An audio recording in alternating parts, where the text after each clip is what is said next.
Zona 2, como cada miércoles. En esta ocasión tenemos una entrevista muy interesante que usted debe ver, debe revisar, debe analizar. Vamos a entrevistar al doctor Carlos Bravo Pantoja, director de Salud Mental de la Secretaría de Salud, hablando de depresión, suicidios, causas y qué es lo que se puede hacer. Es un tema muy sensible, muy preocupante y que mucha gente desconoce. Aquí le va un dato muy interesante. En los últimos 3 años en Michoacán han aumentado en un 103% los casos de depresión, únicamente aquí en el estado. Así es de que los invitamos a que se queden con nosotros. Zona 2 todos los miércoles, estrenos de programas y de entrevistas en todas las plataformas digitales. Bienvenidos.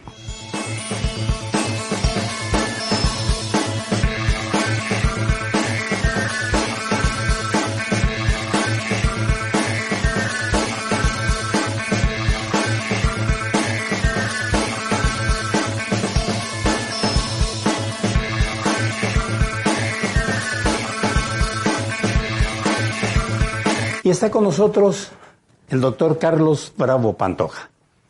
Él es director de Salud Mental de la Secretaría de Salud. Le hemos invitado para que podamos platicar, como hace un momento lo señalamos en la introducción.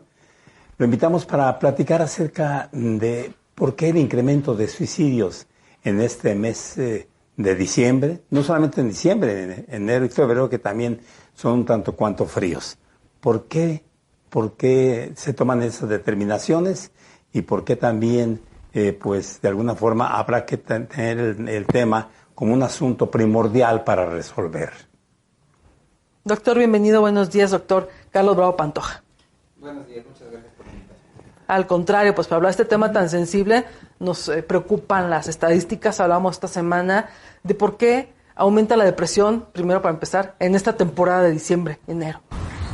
Yo creo que sería importante aclarar principalmente algunos mitos sobre estos temas. Hay un pico de suicidio solamente del 24 y 25 de diciembre y 31 de diciembre y 1 de enero.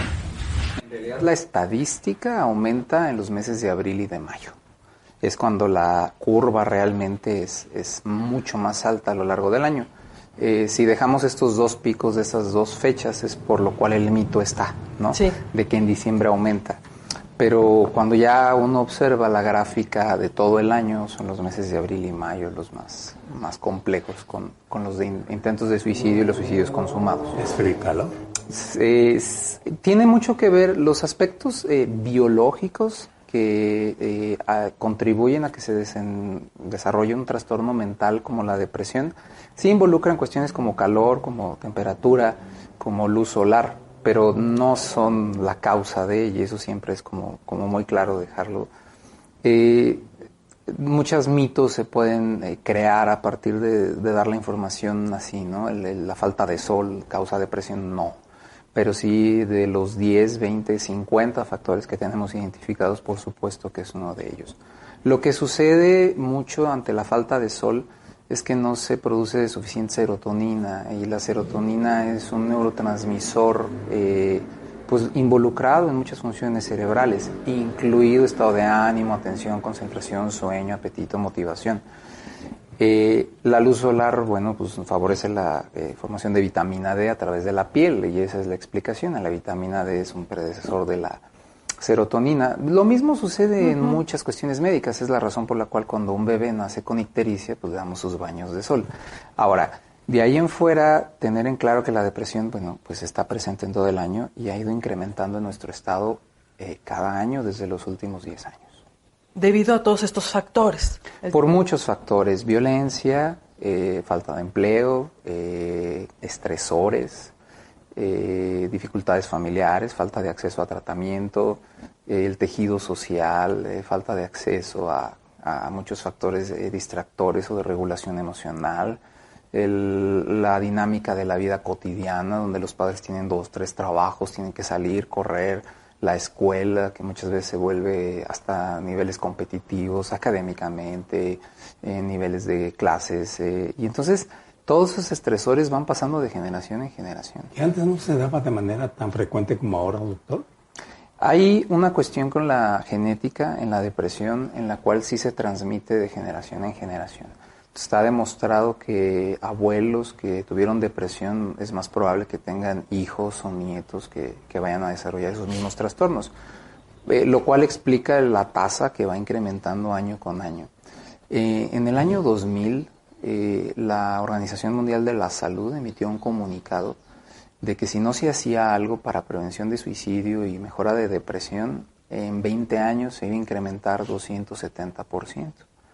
Llegó el 2020 y se había incrementado 300%, ¿no? Entonces, mucha gente piensa, es que no nos avisaron, ¿de dónde viene todo esto? No, tenemos 20 años sabiendo que va a pasar, pero la verdad es que no se habían tomado cartas en el asunto. Y es muy importante que ahora nos dejen ustedes hablarlo para que la gente lo sepa. ¿Vivimos emocionalmente en crisis que provoque la depresión, doctor? Es uno de los factores, claro que sí. Estresores cotidianos, los económicos, los laborales, los de violencia, los sociales, los culturales, la familia, la falta de cohesión familiar. Y también cuenta mucho la gestión emocional, ¿no? La gestión emocional. Sí, ¿Qué es esto? Algo muy triste que sucede cuando uno investiga adolescentes y en nuestro estado es una respuesta muy, muy común y que nos rompe el corazón, pues algo que tenemos que hacer. Cuando uno le pregunta a un adolescente entre 10, 15 años de edad, ¿qué haces o qué harías si estuvieras en una situación en donde estás muy, muy triste y no puedes quitar la tristeza? Decenas, centenas de adolescentes, su respuesta inmediata es, pues me mato, ¿no? En ese sentido, no hay una educación sobre gestionar la tristeza, el enojo, el coraje, la ira, y se desbordan las emociones, ¿no? Entonces, ¿cómo detectar? Es un problema bien fuerte este, ¿no? ¿Cómo? A lo mejor también por falta de desconocimiento. No todos somos expertos en temas mentales, ¿no? Claro. Las depresiones luego se detectan ya muy tardías. Aquí la pregunta es, ¿cómo detectar? En el caso de los adolescentes, por ejemplo, doctor, cuando empiezan con problemas de depresión, primero, y lo que se tiene que hacer, número 2. Sí, es bien importante, sobre todo, tener claro cuáles son las poblaciones en más riesgo, ¿no?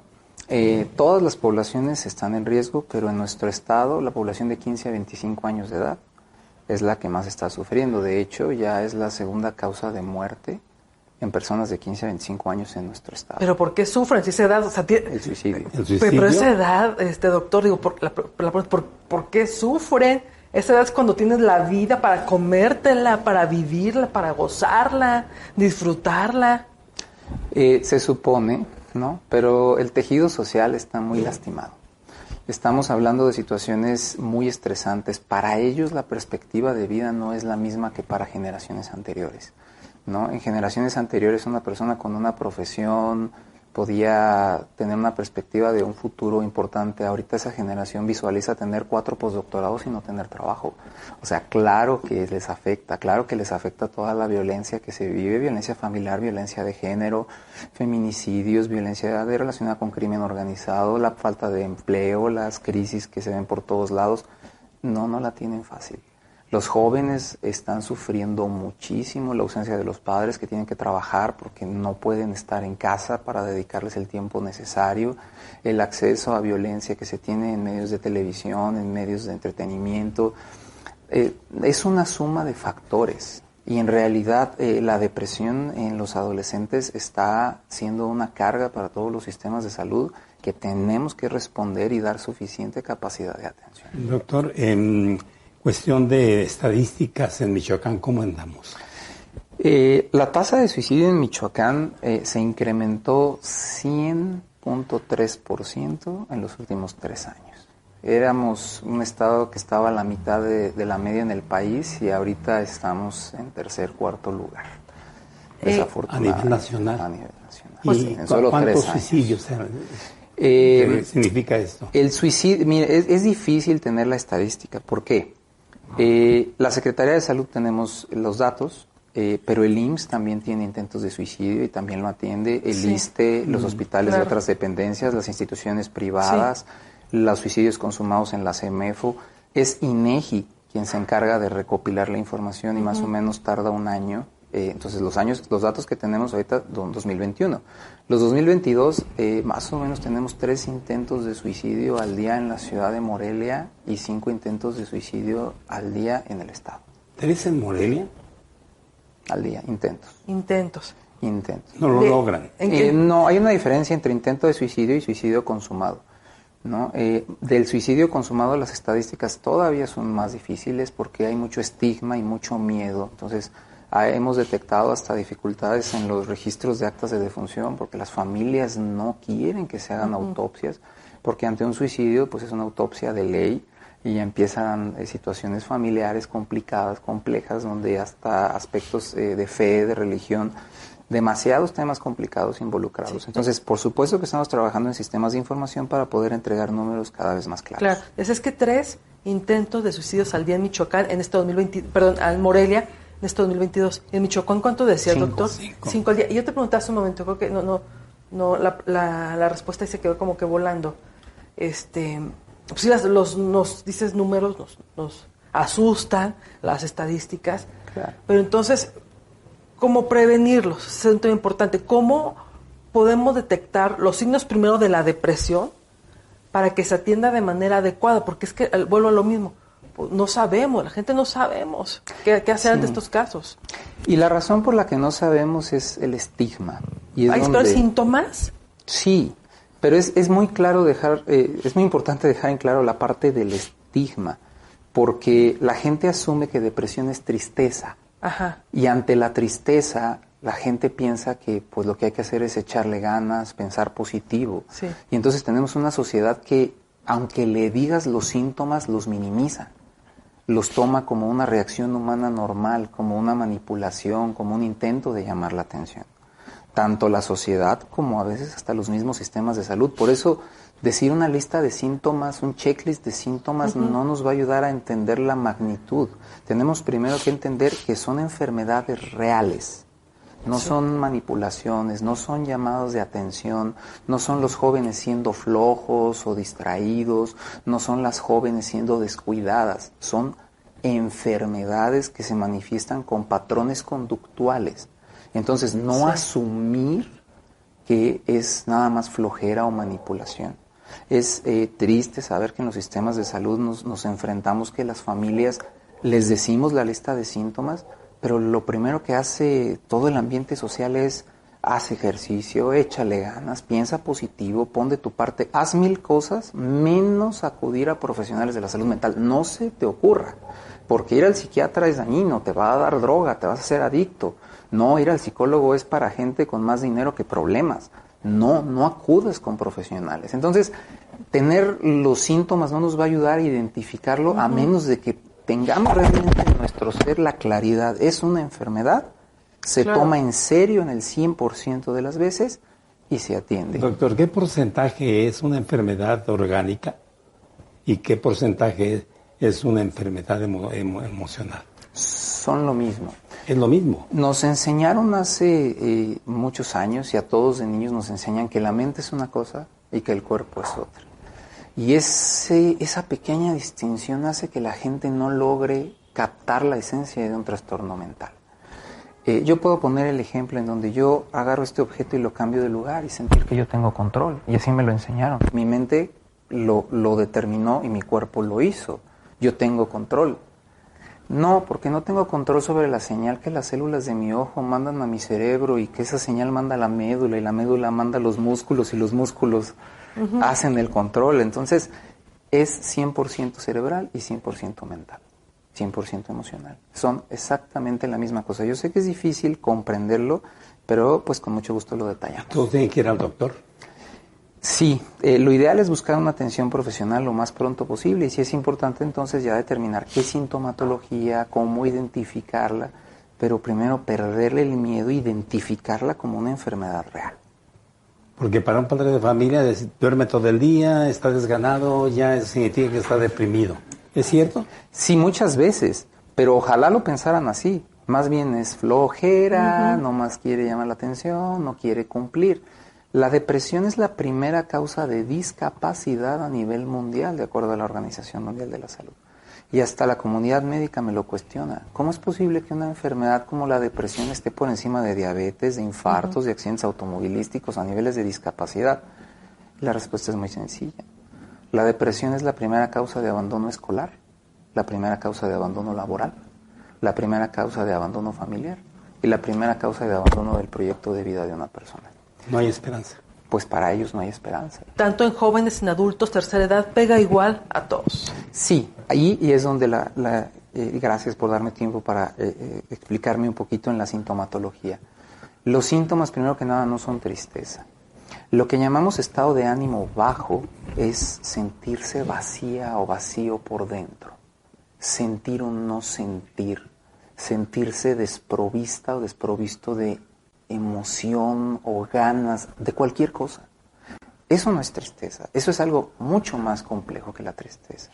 Es sentirse vacía o vacío. Después es no disfrutar las cosas, inclusive las cosas que normalmente disfrutarías. Leer, escuchar música, bailar, salir, cantar.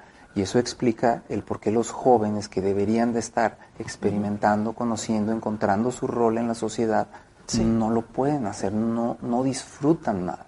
Esos son los dos síntomas principales. No les llena. Nada les hace sentir placer, pero es por una cuestión cerebral, emocional al mismo tiempo. El cuerpo no responde ante los estímulos. Los otros síntomas, pues duermen mucho, comen poco, se aíslan, y es donde la división en los jóvenes, a los padres, los que les va a ayudar mucho es en las adolescencias.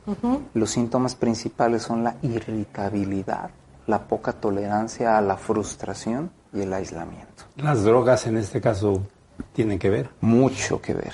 De hecho, el 90% de las personas que consumen sustancias lo hacen como una forma de automedicación. Automedicación. Es que si yo ahorita fuera con mi grupo de amigos y les dijera, tengo 2 meses que no disfruto las cosas, me siento ansioso, no puedo dormir, me siento fatigado, tengo pensamientos negativos, lo primero que me van a decir es, vamos a echarnos unas chelas. Vamos a echar unos tragos, ¿no? Ajá, ¿qué le hace fiesta. eso a una mente de 12 años? Pues sí, el alcohol mitiga los síntomas, el alcohol los hace que se les olvide un rato. Lo mismo con la cannabis, lo mismo con el tabaco. La marihuana, con todo tipo de drogas, cannabis, cocaína. Cocaína para levantarse, tratan de buscar soluciones en drogas. ¿Para qué fumas? Ustedes pregúntenle a cualquier persona, ¿para qué fumas? Para los nervios. ¿Para qué tomas? Para socializar, para bailar, para desinhibirme. ¿Para qué fumas marihuana? Para calmar la ansiedad, para poder dormir. ¿Para qué inhalas cocaína? Para tener energía, para activarme. ¿Para qué inhalaste metanfetamina, cristal, hielo, como le llamemos? Para poder pararme a las 2 de la mañana, llegar al mercado de abastos para bajar 80 kilos de cajas, porque si no, no me pagan, le pagan más al que más cajas baja. El 90% de las personas que consumen sustancias en realidad se están automedicando, pero se lo quedan callado. Pero eso es gente depresiva. Gente con depresión, ansiedad. El 70% de los alcohólicos en México tenían ansiedad antes de hacerse alcohólicos, pero prefirieron refugiarse en el alcohol que en un tratamiento, y es donde el estigma vuelve a jugar un factor bien importante. Yo he tenido mucha gente que dice, es que no quiero depender de un medicamento para sentirme bien. Oye, pero las tabacaleras y las empresas de alcohol sí te dan confianza, y las farmacéuticas no, y es donde viene el estigma del miedo a un antidepresivo, pero no el miedo al alcohol o al tabaco, ¿no? Es incongruente, y es nuevamente por lo cual, yo insisto en primero tenemos que eliminar el miedo a buscar atención, porque si no identificarlo se va a quedar en un saco roto. Doctor, ¿por qué? No, adelante. ¿Por qué el 24 y el 25, el 31 y el 1 son días claves? Que estamos hablando por la fecha festiva, recuerdos de pérdidas, recuerdos de divorcios. ¿Qué pasa? Todas son correctas. ¿Qué pasa ahí? Sí, son días muy emocionales. Los humanos nos manejamos con simbolismos, ¿no? Sí. Si estuviéramos en la luna como astronautas, no veríamos una diferencia entre el 31 de diciembre y el 1 de enero. Solo veríamos que la Tierra giró. Hay un meme en redes sociales que me gusta mucho donde el Sol le pregunta a Mercurio y a Venus, oye, ¿por qué los de la Tierra hacen fiesta cada que pasan por ahí? No, pues por ninguna razón. Las fechas, los humanos les damos un valor. Y ese valor del 25 de diciembre para los mexicanos, el 31, son simbólicos importantes a nivel fe, a nivel familia, a nivel costumbres. Entonces todo lo que se perdió puede exacerbar un cuadro depresivo preexistente. Es gente con depresión que en esas fechas el dolor les gana, ¿no? Nada más por la fecha, por las emociones que se manejan en estas fechas. Así que es. recuerdan, ¿no? Los simbolismos, quién ya no Alguien que está, se lo fue, que se perdió, lo que las pudo pérdidas. ser, por supuesto, Son pero tiene que Cuando- haber una depresión preexistente. Son Cuando- fechas agigantapenas. Sí, Anda. sí, Pero es cuando una buena persona frase. se siente así, ¿se puede rescatar de un suicidio? O sea, ¿qué decirle a esa gente que empieza ya de este momento a atormentarse por lo que tuvo y no tiene, o por lo que está pasando, o por las pérdidas? ¿Qué decirles, doctor? Sí, es bien importante los porcentajes nuevamente, ¿no? El 90% de los intentos de suicidio o suicidios consumados tienen que ver con depresión. El otro 10% tienen que ver con otras condiciones emocionales como consumo de sustancias, trastornos de personalidad, algunos otros trastornos mentales o verdaderos eventos catastróficos de la vida, ¿no? Alguien que recién fue rescatada de un secuestro o algo así. Verán, el daño emocional que eso deja no es cualquier cosa. Ahora, dicho esto, si el 90% son depresión, la manera de prevenir el suicidio tiene que ver con 3 acciones que tenemos que hacer toda la sociedad. Las acciones universales, les llamamos, las acciones regionales y las acciones individuales.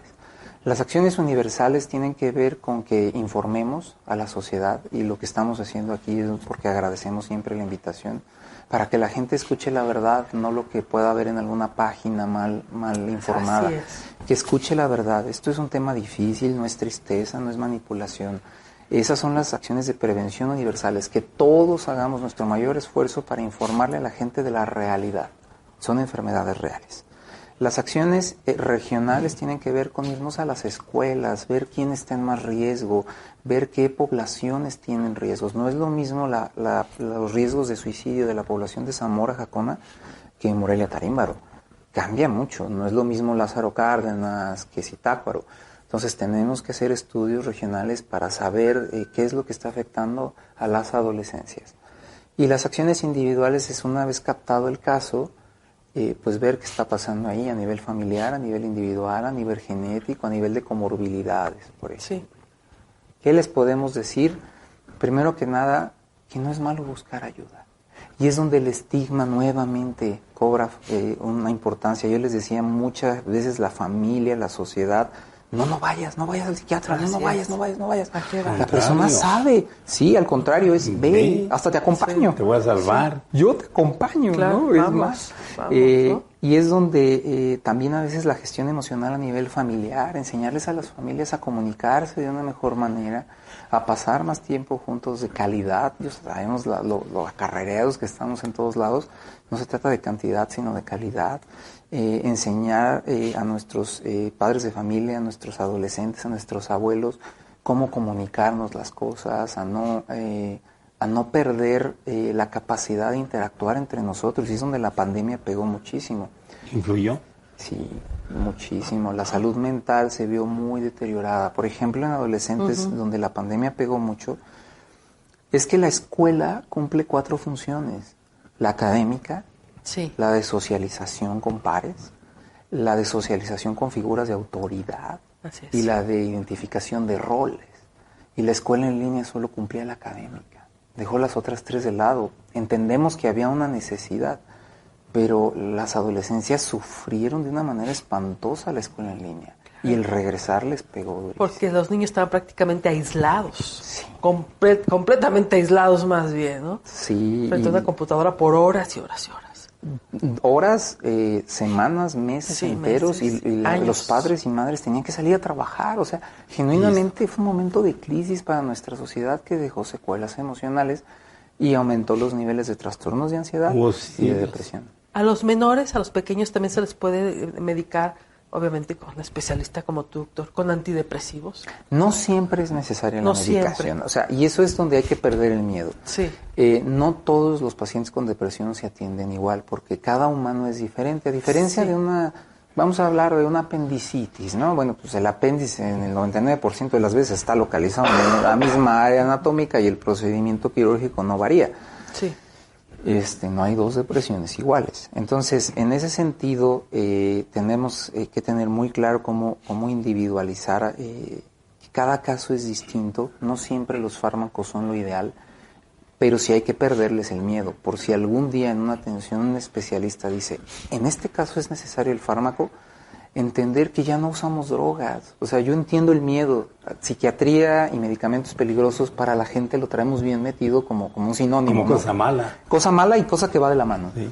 Y no es cierto, ya no usamos los medicamentos de los 70s o de los 60s que provocaban graves daños al hígado o al riñón, ya no usamos los medicamentos de los 80s o 90s que tenían potencial adictivo. Tenemos herramientas muy modernas, pero nuestra mejor opción siempre es la prevención. Una atención médica temprana, con una buena orientación a la persona padeciente, a la familia, una buena atención psicológica temprana, con una intervención familiar o psicoterapéutica individual, a veces es suficiente. Pero cuando el fármaco es necesario, los antidepresivos se pueden dar a todas las edades. En realidad hay herramientas para niñas, niños, adolescentes, adultas mayores, embarazadas, personas con otras enfermedades que toman múltiples fármacos. Por ejemplo, alguien con cáncer que tiene listas de fármacos y de quimioterapias, también tenemos antidepresivos para ello, talleres de gestión emocional, psicoterapias familiares, psicoterapias individuales, pero sobre todo una información adecuada que ustedes nos abren las puertas. Sí, porque la atención no es eterna a los depresivos, ¿no? Sí. Esto también hay que decirlo. Gracias, excelente pregunta. Sí, ese es un miedo muy, muy grande. Que todo el tiempo vaya a depender. Voy a depender para siempre. No siempre. No. Un tratamiento para depresión bien dado, el rango es de entre 6 meses a 2 años. Sí, hay un 5% de personas con depresión que no remiten, que son complicadísimos, como cualquier enfermedad, y que podemos pues tomarnos muchos años tratando. Pero el 95% van a salir en un rango de 6 meses a 2 años. Y entre más herramientas juntemos, es decir, si al mismo tiempo se toma, por ejemplo, un adolescente, un taller de gestión emocional, los padres junto con el adolescente acuden a una terapia familiar, el adolescente recibe una terapia individual y es valorado por un especialista y se ocupan fármacos, el pronóstico va a mejorar mucho y el tiempo de atención va a disminuir también. Llama la atención, qué interesante. Llama la atención, 15 a 25 años, Sí. Los más afectados. Correcto. Qué terrible noticia. Y sabes qué, esta entrevista, doctor, yo creo que nos va a dejar como que mucho aprendizaje, porque todos opinamos realmente en relación al tema de las depresiones sin realmente saber. Todos metemos que la amiga deprimida, ya empezamos a buscar teorías y a dar consuelos. Creo que lo mejor es invitarla o acompañarla a que vaya con un especialista. Yo conozco de casos y gente cercana que se automedica con antidepresivos. Y tienen así años tomando antidepresivos y esos ya no pueden ni levantarse de la cama. Eso es muy grave también. Sí, es nuestro pan de cada día. Personas que se les medicó mal hace 20, 30 años y nunca se les dio un seguimiento, ¿no? Y eso es riesgoso. Sí. O sea, hay que dejar en claro que un fármaco siempre se utiliza teniendo claro el riesgo y el beneficio, ¿no? El beneficio que el fármaco pueda otorgarle a la persona tiene que ser mayor que el riesgo del fármaco. Sí. Entonces, por eso se requiere una evaluación. Estamos trabajando en capacitar a todos los médicos de la Secretaría de Salud. Estamos trabajando, va a tomar tiempo, por supuesto, pero en que cada personal del área médica, de enfermería, de toda la Secretaría de Salud, tenga capacitaciones en estos temas. Ok, si hay médicos en este momento, la gente se pregunta, también usted no va a psiquiatra o especialistas, la verdad por falta de dinero. ¿Sabes cuánto cobra un psicólogo en consulta privada? Hasta $1,000 la sesión. Digo, yo no pagaría $1,000 la sesión, prefiero echarme una copa a ir a pagar $1,000 por la economía, doctor. Claro. Por la economía. O sea, no todos tienen esa capacidad de pagar $1,000 a la semana. Aquí, ¿qué nos queda como opción? El sector salud, ¿no? En este caso, se ofrecen consultas y si tienen costo. No. De hecho, es un programa que a nuestro gobernador le importa mucho y a nuestra presidenta del DIF y con todo el apoyo de nuestro secretario de Salud. Hemos hecho muchas cosas y la verdad es que en números parece que hemos hecho mucho, pero a los que estamos en esto sabemos que nos falta mucho y no queremos parar. En este año se incrementó la plantilla del hospital psiquiátrico y se reforzó como nunca se había reforzado. Primero que nada porque tenemos que cumplir los cambios a la Ley General de Salud, que nos dice que los hospitales psiquiátricos ya no deben de funcionar como manicomios, sino que deben de funcionar como instituciones de salud mental, nada más. Es decir, eliminar el modelo de encerrar a las personas. A eso se refiere. Ya no se quedan ahí internados. Eso desapareció aquí en Michoacán. Ya no existe la figura de internamiento. De dejar a una persona internada no se ocupa, nunca se ocupó. Eso era lo que en los 60, 70 se intentaba, pero ya no. No funcionó. Pero se le reforzó sobre todo por la necesidad de reforzarle. Se reforzó con especialistas, no solo de psiquiatría, también de neurología para poder tener ambas partes. Se reforzó con enfermería, con trabajo social, pero sobre todo se ha reforzado el primer nivel de atención. Se han contratado más de 60 personas de psicología para centros de salud estratégicos en donde podamos detectar tempranamente, y dar intervenciones tempranas. Y asimismo hemos instalado brigadas de salud mental que consisten en psicología, área médica, enfermería y trabajo social, que vayan a dar talleres de gestión emocional a las escuelas y que hagan tamizajes a niveles masivos. Doctor, ¿hay suficientes doctores y suficiente medicina para atender el problema tan grave? No. Psiquiatría hay un déficit muy grande y no es porque no los querramos contratar. Con el apoyo que hemos recibido este año lo hubiéramos podido hacer, pero no hay.